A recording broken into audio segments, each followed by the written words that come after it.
Assalamualaikum, halo. Saya Meliana Putri dan teman-teman saya. Saya Nadia Pratiwi. Saya Miftah Solehah. Saya Marisa Kurniawati. Saya Lia Apriani. Saya Reza Ida Cahyani. Saya Nurehani Fauzi.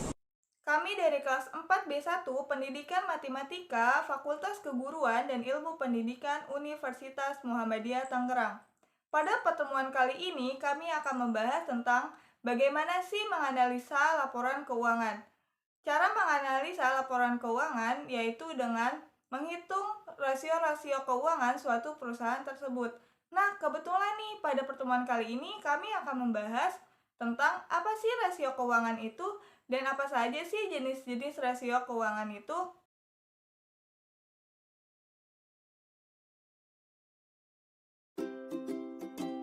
Apa sih rasio keuangan? Rasio keuangan adalah suatu alat analisis yang digunakan oleh perusahaan untuk menilai kinerja keuangan berdasarkan data perbandingan masing-masing pos yang terdapat di laporan keuangan tersebut.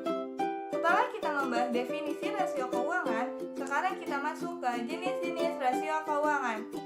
Jenis-jenis rasio keuangan itu ada 4 jenis. Pertama, rasio likuiditas, kedua rasio profitabilitas, ketiga rasio solvabilitas, keempat rasio aktivitas. Pertama, rasio likuiditas yaitu rasio untuk mengatur kemampuan perusahaan untuk memenuhi kewajiban finansial jangka pendek. Kewajiban finansial jangka pendek itu seperti membayar gaji karyawan tiap bulan, membayar listrik, membayar air, dan membayar biaya-biaya operasional di perusahaan dalam jangka waktu kurang dari 1 tahun.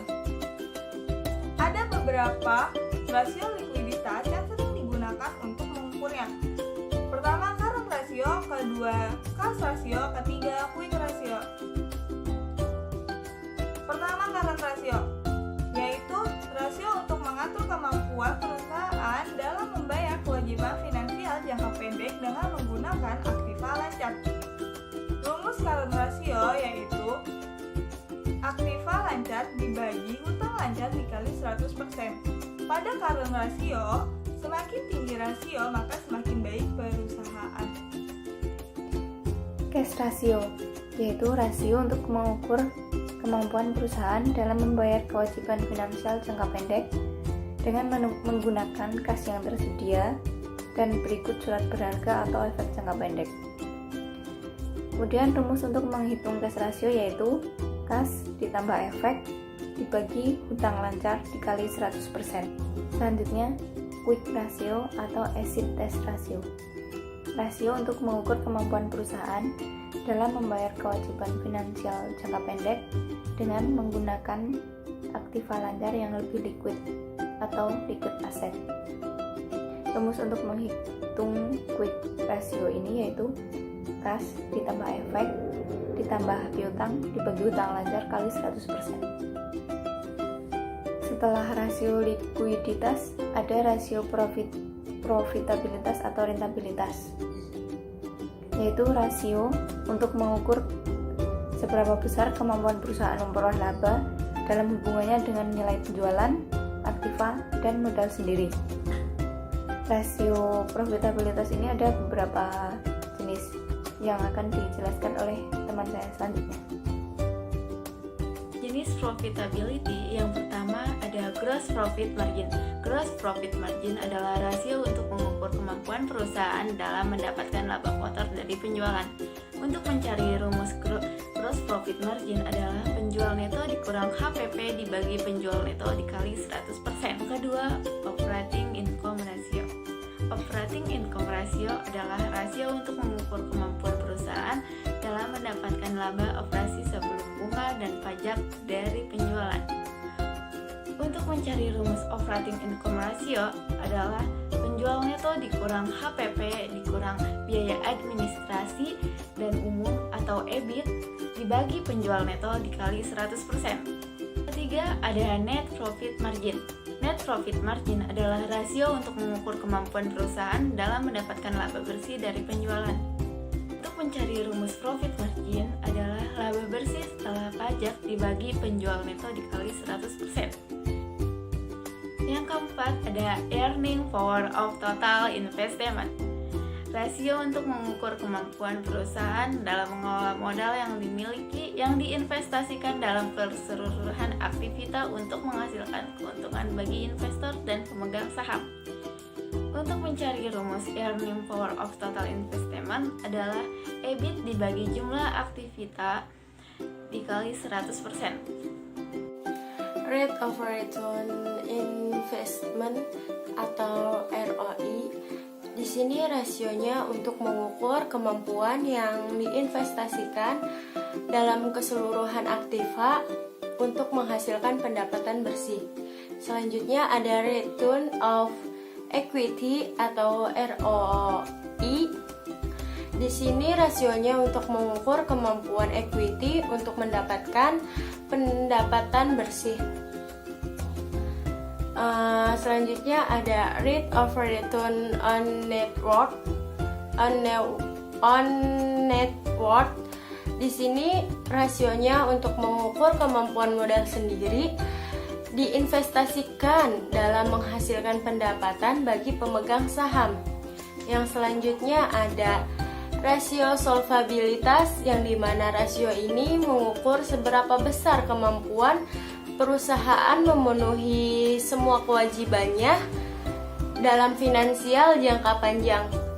Nah, ada beberapa juga jenis rasio di rasio solvabilitas ini, antara lain ialah To asset ratio, yaitu rasio untuk mengukur kemampuan perusahaan dalam menjamin hutang-hutangnya dengan sejumlah aktiva yang dimilikinya. Rumus menghitung total debt to asset ratio, yaitu total debt to asset rasio sama dengan total hutang per total aktiva dikali 100%.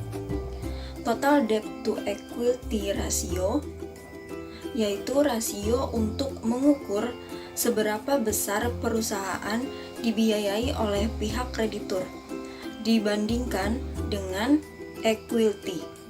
Rumus menghitung total debt to equity ratio, yaitu total debt to asset rasio sama dengan total hutang per modal sendiri dikali 100%.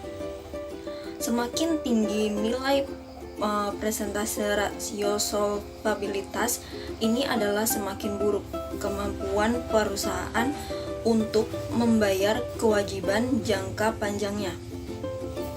Maksimal nilainya adalah 200%. Rasio aktivitas atau activity ratio, yaitu rasio untuk mengukur seberapa efektif perusahaan dalam memanfaatkan sumber daya yang dimilikinya. Ada beberapa jenis rasio aktivitas, antara lain yaitu akan dijelaskan selanjutnya. Total asset turnover, rasio untuk mengukur tingkat perputaran total aktiva terhadap penjualan. Rumus menghitung total asset turnover ini yaitu penjualan dibagi total aktiva dikali 100%. Selanjutnya ada working capital turnover, rasio untuk mengukur tingkat perputaran modal kerja bersih atau juga yang sering disebut dengan aktiva lancar dikurang hutang lancar terhadap penjualan selama satu periode siklus kas dari perusahaan.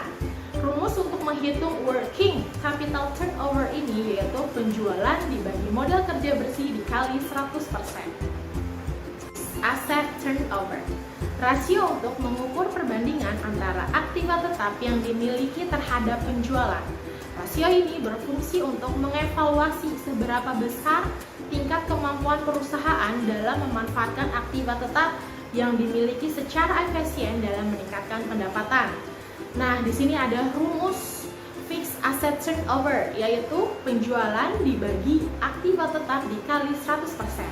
Kemudian ada inventory turnover, rasio untuk mengukur tingkat efisiensi pengelolaan perputaran persediaan yang dimiliki terhadap penjualan. Semakin tinggi rasio ini akan semakin baik dan menunjukkan pengelolaan persediaan secara efisien. Ada rumusnya untuk mencari inventory turnover ini, yaitu penjualan dibagi persediaan dikali 100%. Average collection period, yaitu periode penagihan rata-rata.